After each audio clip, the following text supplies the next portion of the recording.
जड़ भरत और रहुगण का संवाद यहाँ से प्रारंभ होता है।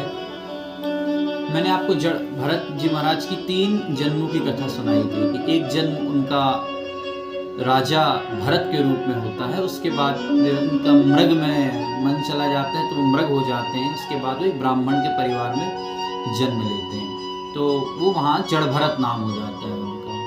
वो बड़े ढीठ, अल्हड़, औढ़र हो जाते हैं क्योंकि उन्हें पूर्व जन्मों का बोध, भगवत कृपा से उन्हें पूर्व जन्मों का बोध होता है, इसलिए वो औढ़र हो जाते हैं। इत्यादि कथा मैंने आपको सुनाई थी। इसके आगे फिर जब एक बार राजा रहुगण अपनी सेना को लेकर बिहार में निकला था, उसी समय देख एक कहार कम पड़ गया तो उसकी डोली उठाने के लिए कोई नहीं था, तो वहां पर ही जड़ भरत महाराज एक किनारे कोंटे पे बैठे हुए थे, तो उस किनारे से उनको पकड़ के उसके सैनिक ले आए और कहते तू कहार बन जा। उनको कहार बनाया, अब वो डोली उठाया, राजा बड़ा हष्ट-पुष्ट, अब वो तो अल्हड़ है और वो डोली हिलने डुलने लगी, तो कहारों ने अपनी जान बचाने के लिए उसके ऊपर दोष डाल दिया, जड़ भरत महाराज के ऊपर। तो राजा ने कोसा, भयंकर बातें सुनाई। कई बातें सुनाने के बाद उसकी ब्रह्म विद्या पर, ब्रह्मत्व पे प्रश्न दाग दिए राजा ने कि तू अरे बड़ा निरीह है, बड़ा धूर्त है, बड़ा कामचोर है, इस तरह से वचन कहे। उसके बाद उतर के बग्घी से और अपमानित किया। जब उसके पांडित्य पे, ब्राह्मत्व पे और जीवों के प्रति जैसी निष्ठुरता देखी कहारों के प्रति उसकी, तो उन्होंने फिर उसे ब्रह्म विद्या का बोध कराया, उसे ब्राह्मणत्व का बोध कराया कि ब्राह्मण किसी के अधीन नहीं है। ब्राह्मण तो आप 13 प्रकार के धर्म आते हैं। ब्राह्मण मैं हूँ, मैं बहुत ही आलसी हूँ, प्रमादी हूँ, निठल्ला हूँ, लेकिन क्यों हूँ ये आप नहीं जानते। मेरा भूत भविष्य वर्तमान आपको नहीं पता। मैं ऐसा हूँ, ये मेरे लिए हूँ, मेरे लिए, मुझे नहीं जीना, मुझे नहीं रहना जिस तरह से आप रहते हैं। आपकी आकांक्षाएं होंगी, मेरी आकांक्षाओं को मैंने तिलांजलि देनी, मेरी कोई महत्वाकांक्षा नहीं है। मैं तो मरा समान हूँ, मृत समान हूँ, मुझे किसी भी प्रकार का मोह नहीं है। मैंने अपने मोह को पहले ही जीत लिया, अपने मोह का क्षय कर दिया है। मैं जड़ भरत हूँ, मैं जड़ भरत हूँ, ऐसा कहने लगे। और उसको सांख्य दर्शन का भरत जी ने ज्ञान दिया है कि राजा तुम ये जो देख रहे हो, ये संसार वैसा नहीं है, ये मिथ्या जगत है। तुम जिस प्रकार अभी अपने आप को सम्राट और बहुत अहंकार से जो भाषण दे रहे हो, तुम जैसे कई निरप यहाँ ढेर हो जाते हैं, 6x6 के मसान में जाके सो जाते हैं। इसलिए हे राजन, इस प्रकार के भाषण संभाषण मुझसे मत करो। मैं बहुत काल तक अपनी विद्या को सहेज के रखा हूँ। राजा का इस प्रकार कहना है कि आप कपिल भगवान हैं, मैं बहुत दिनों से ऐसे ही ज्ञानी की तलाश कर रहा था, हे भगवान आप मिल गए, मेरी अपराध को क्षमा करिए। इस प्रकार राजा रहुगण ने बहुत याचना की और जड़ भरत जी ने उन्हें धर्मपूर्वक सनी हुई नीति की वाणी बोली, भागवत शास्त्र का ज्ञान कराया, रहुगण को बोध कराया। इस तरह रहुगण ने जाके अपने राज्य में सुखपूर्वक, आनंद पूर्वक भगवत भक्ति का प्रचार किया और बहुत काल तक राज्य करके अपने शरीर को वैकुंठ के ओर मोड़ दिया। भगवान की कृपा से वो वैकुंठ को प्राप्त हुआ। इसी क्रम में राजा रहुगण और भरत के बाद कथा आती है दक्ष के पुत्रों की। दक्ष के द्वारा प्रचेताओं की जो पुत्री थी प्रलोपमा, उससे शादी हुई, जिससे उसके 10,000 पुत्र हुए। ठीक है, अब ये 10,000 पुत्र जब तब नारद जी से मिले तो नारद जी ने इन्हें तपस्या का क्रम बता दिया। पहले तो भोगने के लिए रेडी किया भगवान ने। भगवान विष्णु आए दक्ष की स्तुति से। अब जैसे ही भोगने जा रहे थे तो नारद जी प्रकट हो गए और सबको जाके कह दिया कि भोग मत भोगो और ये सब व्यर्थ है, मिथ्या। और पंचरात्र, नारद पंचरात्र का उपदेश कर दिया। जैसे ही नारद पंचरात्र का उपदेश सुना, जो ध्रुव को और प्रहलाद को ज्ञात था, जैसे ही ज्ञात हुआ तो इनका मन उछड़ गया गृहस्थी से, वे बाबा जी बन गए, तपस्या करने लगे, घोर तपस्या करने लगे। इसकी जानकारी दक्ष महाराज को लगी। जैसे ही दक्ष को जानकारी लगी तो वो नारद के पास पहुंच गए कि तुम्हें और कोई काम धंधा है नहीं, तुम तो खुद बाबा जी बने घूमते हो, तुम्हें सृष्टि करना नहीं और मैं सृष्टि कर रहा हूँ भगवान के आदेश से, तो तुम विघ्न डालते हो।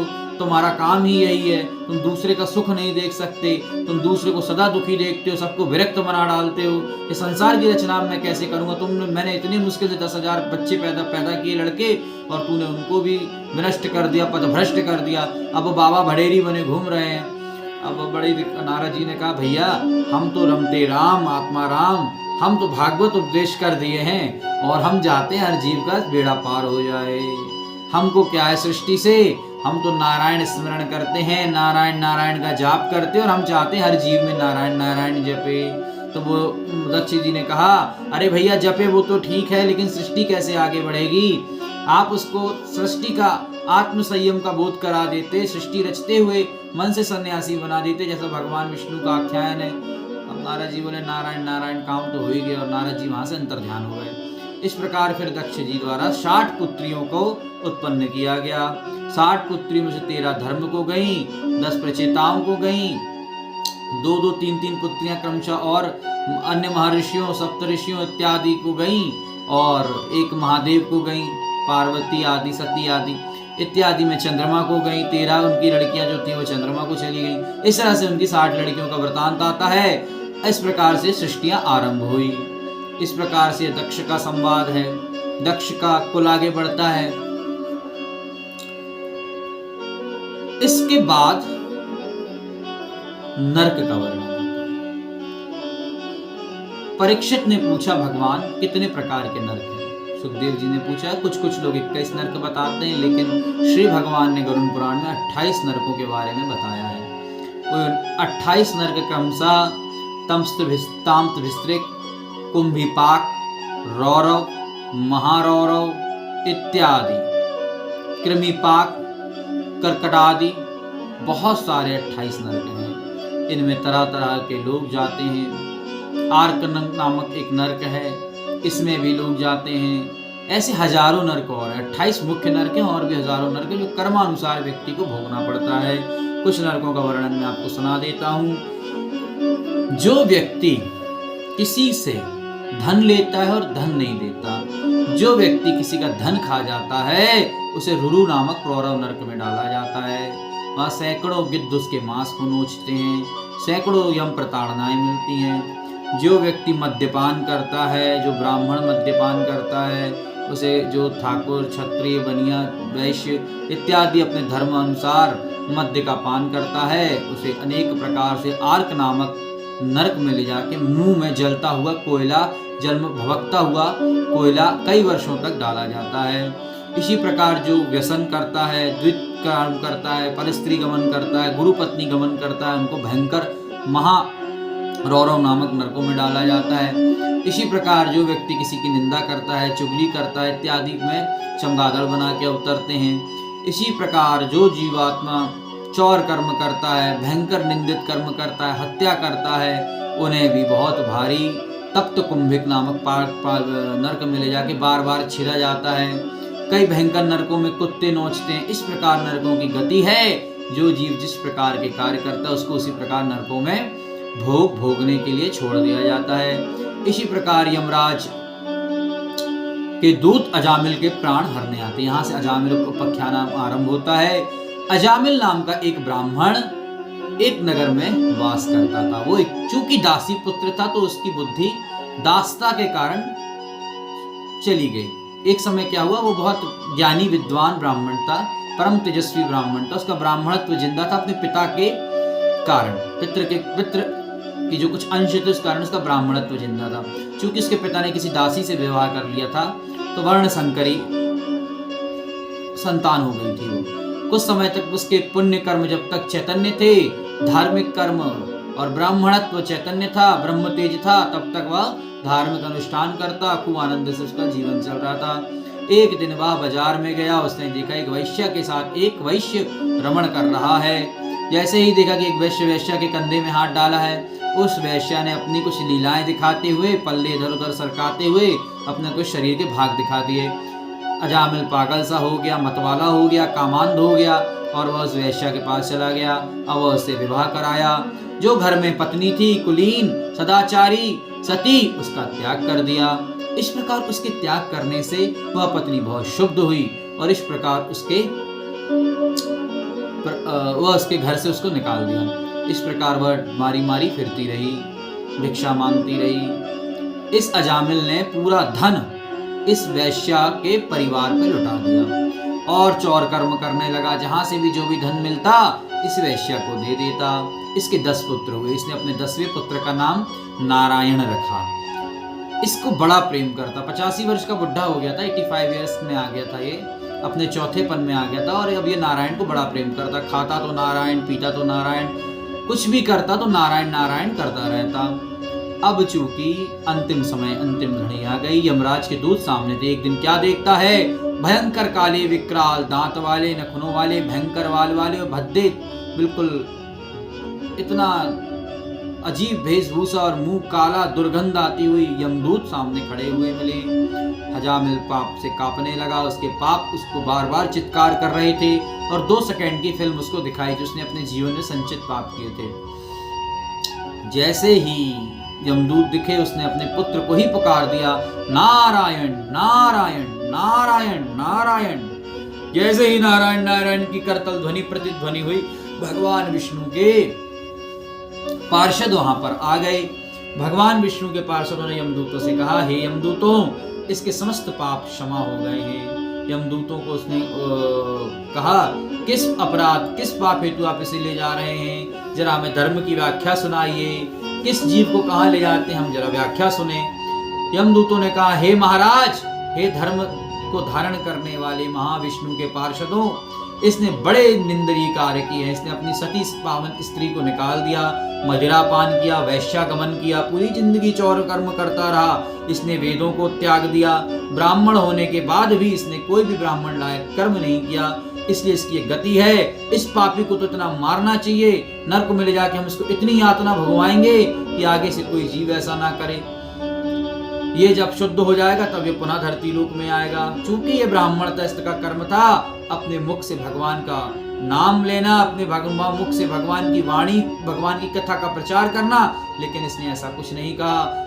इसने जो धर्म कर्म था उसका भी सत्यानाश कर लिया और पापाचार इतना कर दिया, समाज में वैश्यावृत्ति, वैश्यगमन को बढ़ावा दिया है। इसलिए इसका यह अंजाम हुआ है और अब इसे हम खींच के ले जा रहे हैं।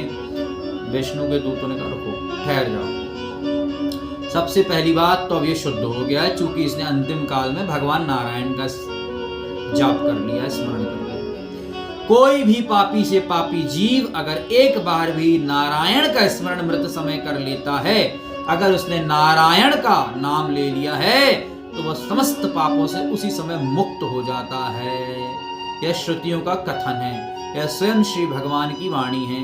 यह स्वयं भगवान श्री भगवान विष्णु ने, श्री भगवान कृष्ण ने और राम ने कहा है कि कितना भी बड़ा पापी क्यों ना हो, अगर अंतिम समय मेरा ध्यान कर लेता है तो मैं उसे जन्म जन्मांतरों के चक्रों से मुक्त कर देता हूँ। जो गति जप तप नियम व्रतों में नहीं होती, वह सिर्फ भगवान के नाम से हो जाती है।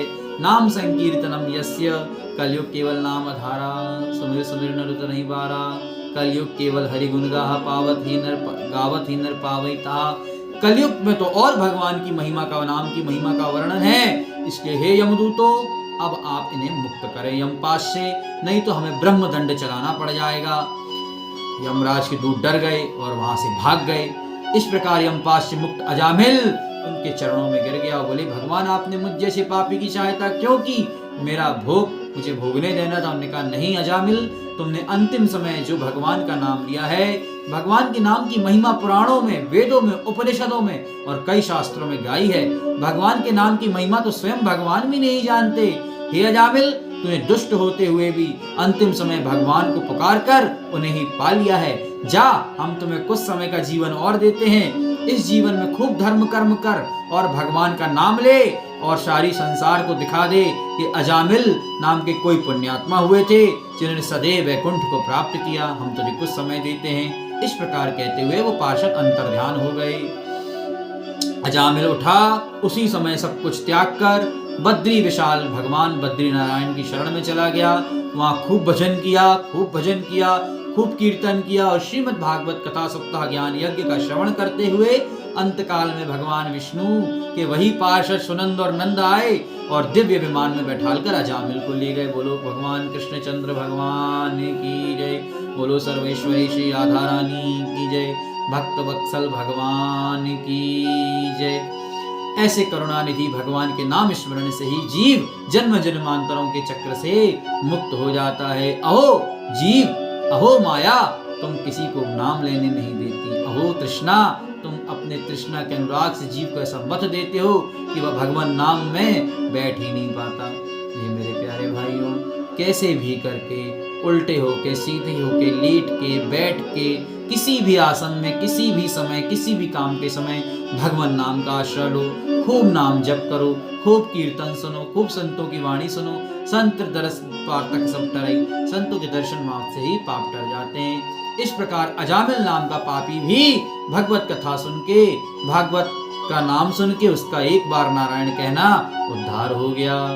इसी प्रकार से अन्य कथाएं भी आती हैं, जैसे आपने सुना धुंधकारी प्रेत का कल्याण हो गया।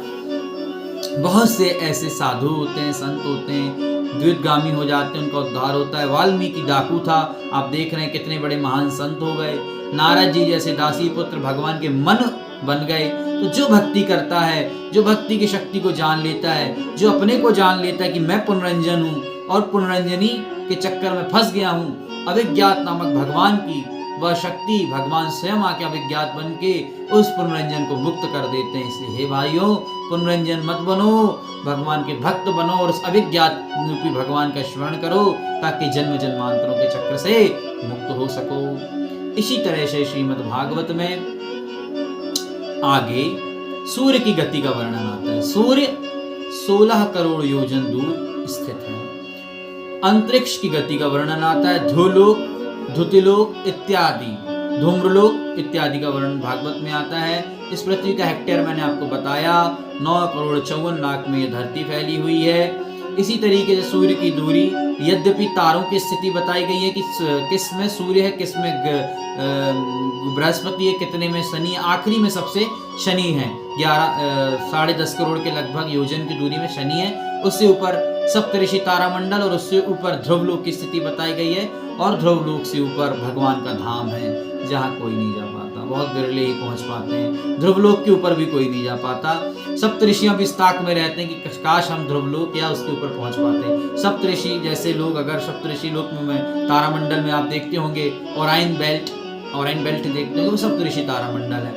उसकी दूरी 9.5 करोड़ योजन बताई गई है।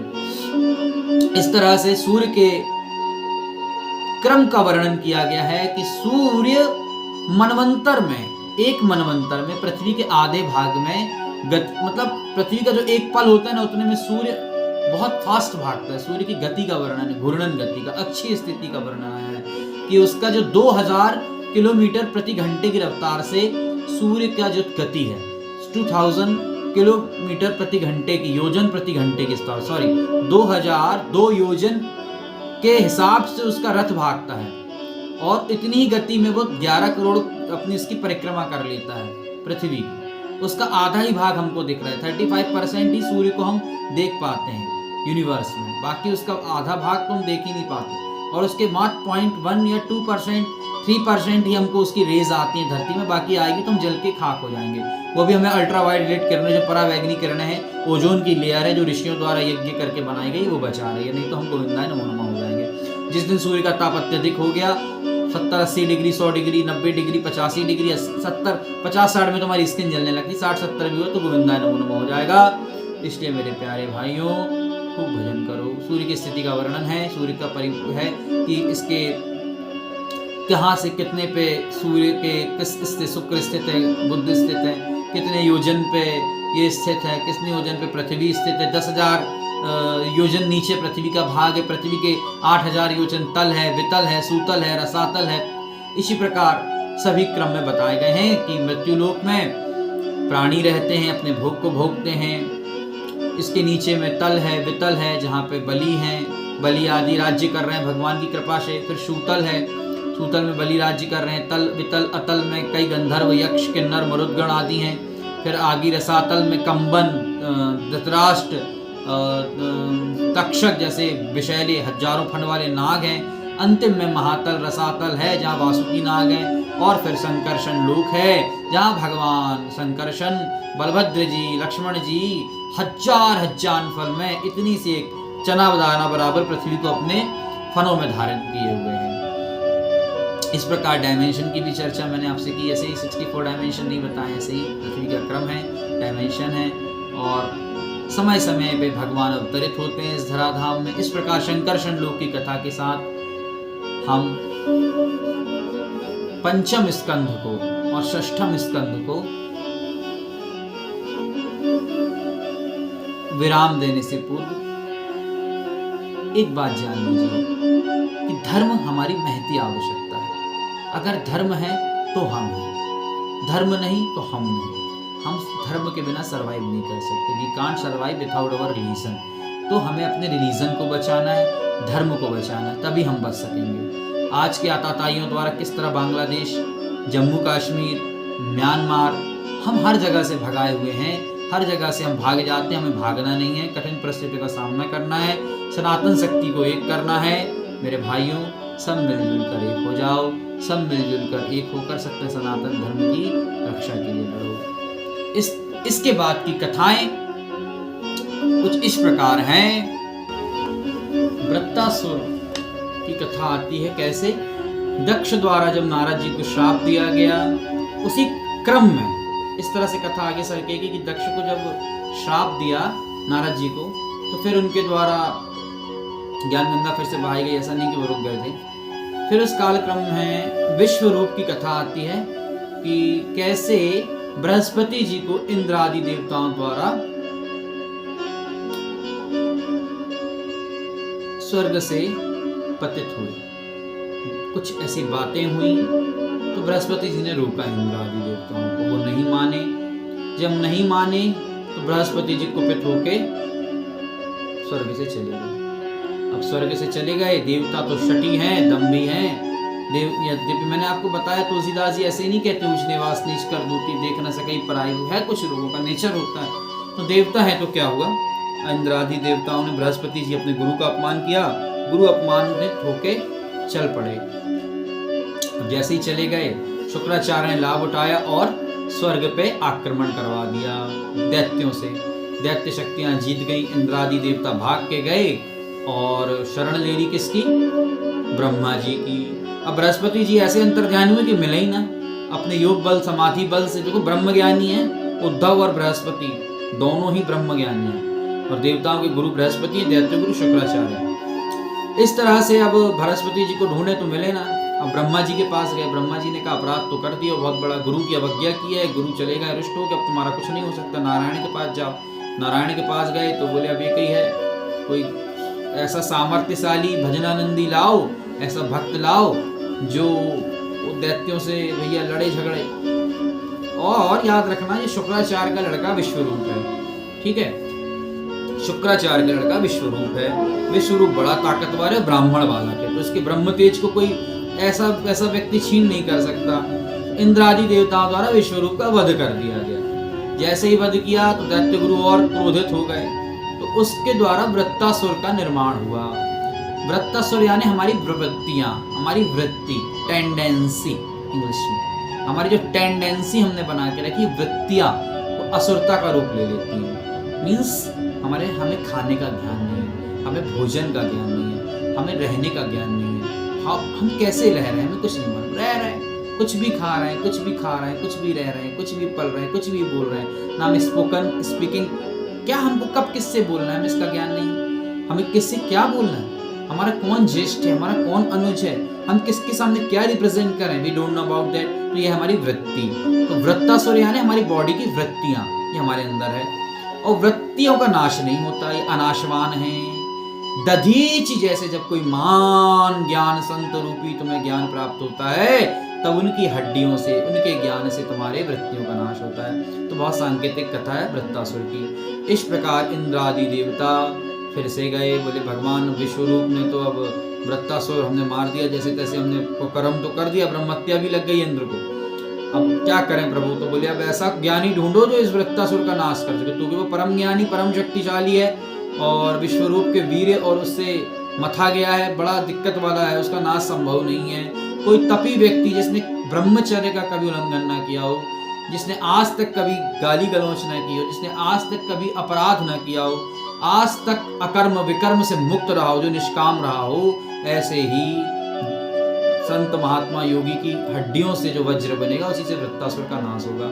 देवताओं ने पूरे में ढूंढ लिया, दधीची महाराज दिखे, दधीची के पास आके हाथ जोड़ के खड़े हो गए। ये देवताओं का काम ही है, पहले अपराध करेंगे फिर हाथ जोड़ेंगे। दधीची ने बोला ठीक है, हम अपना